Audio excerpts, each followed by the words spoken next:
요즘 우리가 사는 이 시대는 두려움이 엄습하고 걱정이 많은 시대입니다. 이 일을 하려고 해도 걱정, 저 일을 하려고 해도 걱정, 한마디로 걱정이 태산입니다. 여러분, 무엇이 두렵고 두렵습니까? 걱정스럽습니까? 우리 예수님께서 말씀하십니다. 두려워하지 말고 믿기만 하라. 이 말을 더 강력하게 얘기하면 오직 믿음으로 살라. 두려워하지 말라. 예수님이 두려움을 이길 수 있는 유일한 길입니다. 그래서 우리는 세상이 두려워질 때, 내 삶에 두려움이 찾아왔을 때 제일 먼저 점검해야 될 것이 있습니다. 내게 믿음이 있는가? 내가 하나님을 신뢰하고 있는가? 그 다음 점검해야 될 것이 믿기만 하고 있는가? 믿기도 하고 있는가? 이것을 점검해야 됩니다. 오직 믿기만, 오직 믿음을 말씀해 주십니다. 예수님이 무리를 걸으실 때 용감한 제자가 함께 들어갑니다. 베드로가 처음에 무리를 잘 걸었습니다. 어떻게 잘 걸었을까요? 예수님만 바라보며 걸었기 때문에 잘 걸었습니다. 그런데 걷다 보니 주변에 물결이 보입니다. 풍랑이 보이는 겁니다. 그 순간 어떻게 됩니까? 물에 빠져버리게 된다는 겁니다. 바로 이 원리입니다. 두려워 말고 믿기만 하라. 예수님만 바라보라. 이 원리를 우리의 삶에 적용해 나갈 수 있는 저와 여러분 되기를 축복합니다. 주님만 믿으십시오. 끝까지 하나님을 신뢰하면서 믿음만 있으면 족하다는 마음을 가지면서 믿음이 내 삶에 항상 있는가를 점검하면서 살아가는 저와 여러분 되기를 원합니다. 우리가 하나님을 믿는다는 것은 놀라운 일입니다. 우리 인생에 거친 폭풍이 휘몰아치고 그래도 주님이 함께 하시면, 주님을 믿는다면 이 폭풍이 우리를 해치도록 내버려 두시지 않는다는 겁니다. 모든 것을 이기게 해주십니다. 그것이 바로 믿음의 능력입니다. 돈의 힘, 권력의 힘, 건강의 힘이 절대 아닙니다. 우리의 힘은 바로 믿음의 힘입니다. 믿음은 모든 것을 가능하게 합니다. 그런데 요즘 여러분의 믿음은 어떻습니까? 여러분 믿음 건강하십니까? 그 믿음 잘 계십니까? 예수 믿는 사람들이 평안하려면, 큰 복을 받으려면 다른 거 없습니다. 믿음의 그릇이 커야 됩니다. 놀라운 것을 줘도 믿음이 없거나 믿음이 작으면 받지를 못합니다. 하나님과 통하는 통로는 바로 믿음이고, 이 믿음은 커야 된다는 겁니다. 삶을 살아가면서 필요한 그 모든 것들을 하나님께 기도함으로 아뢰면 하나님께서 우리의 필요한 그 모든 것들을 풍성하게 채워주실 줄 믿습니다. 그런데 그 기도로 그 풍성한 하나님의 그 곳간, 모든 것이 다 있는 그 놀라운 창고에 파이프를 연결했다면 여러분은 그 파이프를 좁은 것을 쓰시겠습니까? 엄청나게 큰 것을 쓰시겠습니까? 축복의 양은 바로 이 파이프의 굵기, 믿음의 분량에 따라 결정된다는 겁니다. 그러기에 우리는 하나님의 창고에서 축복이 콸콸 흘러넘치는 그것을 선택하기를 원합니다. 나의 좁은 믿음으로 그냥 수돗물 새듯이 조그만 그런 믿음 말고 콸콸콸 흘러나오는 그런 믿음의 분량으로 살아갈 수 있는 저 여러분 되길 원합니다. 여러분의 믿음, 그 축복의 통로는 어떻습니까? 큰 믿음의 통로, 큰 믿음의 그릇을 가지기를 축복합니다. 하나님을 향한 무한한 신뢰감과 기대감을 가지고 살아가길 원합니다. 내 경험과 내 지식에 의한 작은 믿음을 갖지 말고 나는 부족해도 우리 하나님은 엄청나시다, 무한한 믿음이 여러분에게 있길 원합니다. 그 무한한 믿음에 우리 하나님께서 하늘의 신령한 복과 땅의 기름진 복으로 우리에게 풍성하게 채워주실 줄 믿습니다. 그런데 문제가 있습니다. 요즘 이 믿음이 신통치 않다는 겁니다. 전에는 다 좋았는데 요즘에는 영 아니라는 겁니다. 전에는 아무런 문제가 없었는데 이 믿음이 요즘엔 영 딴판이라는 겁니다. 예전에 웬만한 것들을 다 넘어가고 소화시키고 교회만 오면 기쁘고 즐겁고 예수님 생각만 하면 감사가 넘치고 예배 때마다 기대감이 가득했는데 요즘은 사는 것이 힘들어서 그런지 코로나 때문인지 짜증이 납니다. 교회에 오면은 눈에 걸리는 것들이 그렇게 많습니다. 내 안에 기쁨이 넘치던 감사가 내게서 사라져 버렸습니다. 왜 그렇습니까? 아모스 선지자가 말해줍니다. 아모스 8장 11절에 이렇게 말씀합니다. 주 여호와의 말씀이니라. 보라, 날이 이를지라. 내가 기근을 땅에 보내리니 양식이 없어 주림이 아니며 물이 없어 가람이 아니요 여호와의 말씀을 듣지 못한 기갈이라. 아멘. 내게 요즘 하나님의 말씀이 없습니다. 내게 직접 향하는 말씀이 없습니다. 교회는 오고 성경은 뒤적거리는데 그 말씀들이 내 자신에게 향하지를 않습니다. 다 나와 상관없는 듯 다른 사람에게로 향하고 있다는 겁니다. 이 말씀은 저 사람이 꼭 들어야 되는데, 그 인간이 들어야지 되는데, 적용점을 나에게 두는 것이 아니라 다른 사람에게 돌리고 있다는 겁니다. 전에는 주의 말씀을 들으면 늘 항상 내 중심으로 하나님 내게 말씀하여 주셔서 감사합니다. 늘 항상 내게 직격탄으로 다가오고 그 말씀을 들으면 회개하고 자복하고 통회하는 그 심령으로 나왔는데, 두 손을 들며 주님을 찬양하며 기도했는데 이제는 예배 시간에 아무런 감동도 일어나지가 않는다는 겁니다. 설교가 길면 길다고 지루하고 핸드폰만 보고 있습니다. 어쩌다 귀에 말씀이 들어오면 괜히 거슬리고 부담스럽고 기분 나쁘고, 왜 그럴까요? 내가 말씀 부재의 시대에 살고 있기 때문입니다. 그러기에 내 영혼이 너무 가랍니다. 내 영혼이 피곤합니다. 내 영혼이 지칩니다. 아모스 선지자의 이 선포처럼 여호와의 말씀을 듣지 못한 기갈의 시대를 살고 있기 때문입니다. 그야말로 황량한 삶을 살아갑니다. 그럼에도 불구하고 분명한 것은 내 주변에는 여전히 하나님의 말씀이 차고 넘친다는 겁니다. 그래서 은혜 받고 믿음으로 살아가는 사람들은 늘 찬송이 입에 떠나질 않습니다. 감사가 넘쳐납니다. 그런데 왜 나만 그렇습니까? 이유가 무엇입니까? 내가 말씀을 들으려 하지 않습니다. 들으려고 하지 않습니다. 그냥 앉아 있습니다. 그래, 말해봐라. 나를 한번 설득해 보소. 이런 자세입니다. 예배당에 들어오면서 오늘은 하나님께서 내게 어떤 말씀을 주실까 하는 기대감이 없고 그냥 무덤덤하게 들어와 앉아 있습니다. 진지하게 들으려고 하지 않습니다. 그러니 말씀이 마음에 쑥 들어오기만 만만하지가 않습니다. 마음밭이 자갈밭이고 딱딱하게 굳어버린 바로 길가입니다. 그러니 갈수록 마음은 황량해진다는 겁니다. 오늘 본문을 보십시오. 믿음은 들음에서 나며 들음은 그리스도의 말씀으로 말미암았느니라. 아멘. 믿음은 들음에서 납니다.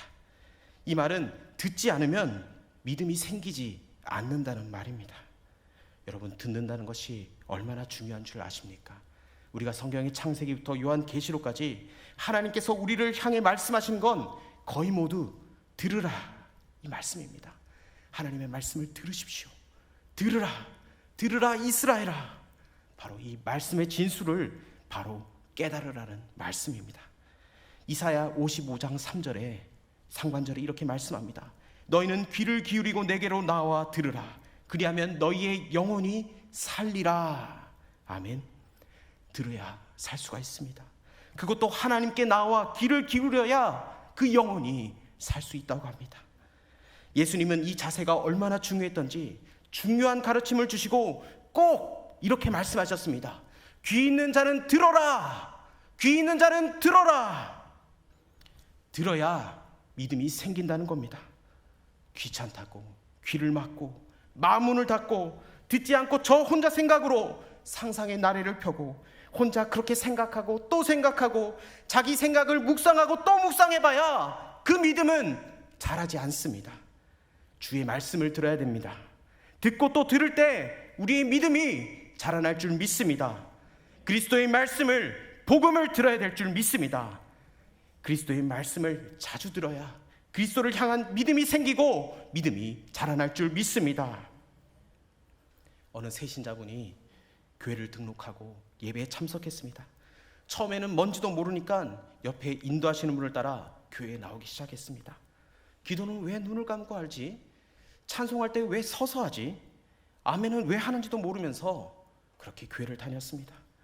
그런데 시간이 지나가다가 어느 순간에 목사님의 설교가 귀에 들어오기 시작합니다. 그러고 목사님께서 말씀하시는 것이 하나님께서 꼭 저에게 말씀하시는 것 같았습니다. 성경을 처음에는 읽을 때는 무슨 말인지 몰랐는데 이제는 조금 그 말씀을 알 것 같아요. 처음에는 누군가의 손에 이끌려서 의무적으로 왔다면 지금은 하나님께 예배드리는 것을 자신의 가장 우선순위로 삼고 자기 일은 예배드리고 난 후에 그런 일을 하고 있습니다. 그런 얘기를 들으면 여러분 어떻습니까? 저는 너무 뿌듯하더라고요. 와, 정말 우리 하나님 살아계시구나. 그런 감사가 있었습니다. 그분에게는 바로 들을 귀가 열렸고 이제부터 하나님께서 필요하신 대로 그분에게 직접 말씀하실 것이기에 너무나 감격스럽지 않습니까? 여러분, 들으려고 하십시오. 어느 순간 귀가 열립니다. 영어 듣기 시험할 때도 항상 이 말을 하고 시작합니다. Listen and carefully. 이 말이 무엇입니까? 주의 깊게 들으십시오. 영어 지문 듣기도 들으려 할 때 들립니다. 하나님의 말씀도 여러분 들으려고 하십시오. 그렇게 들으려고 할 때 하나님의 말씀이 어느 꿀송이보다 단 것을 경험하게 될 줄 믿습니다. 시편 19편 9절과 10절은 말씀합니다. 우리 다 같이 한 목소리로 읽어보도록 하겠습니다. 시작.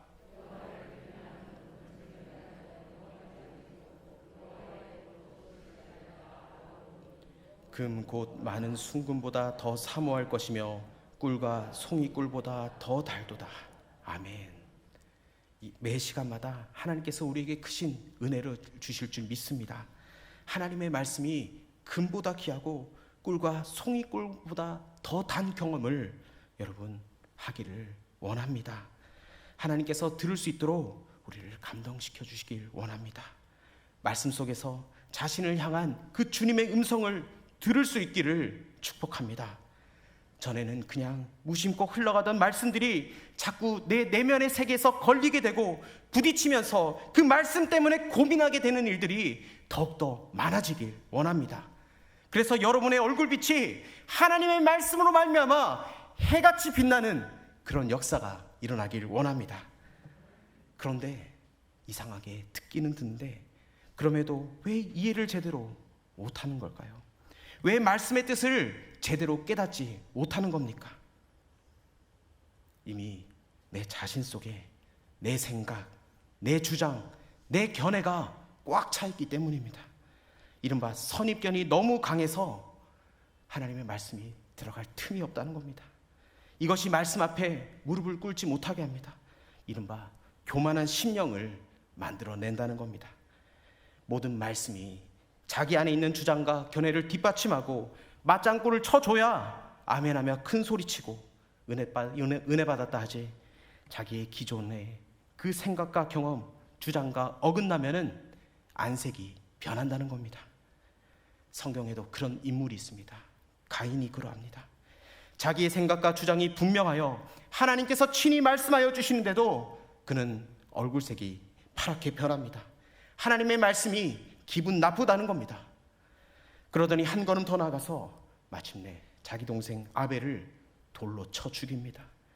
창세기 4장에 이 장면이 나와 있는데 창세기 4장 6절부터 8절에 이렇게 말씀합니다. 우리 다 같이 한번 읽어보도록 하겠습니다. 시작.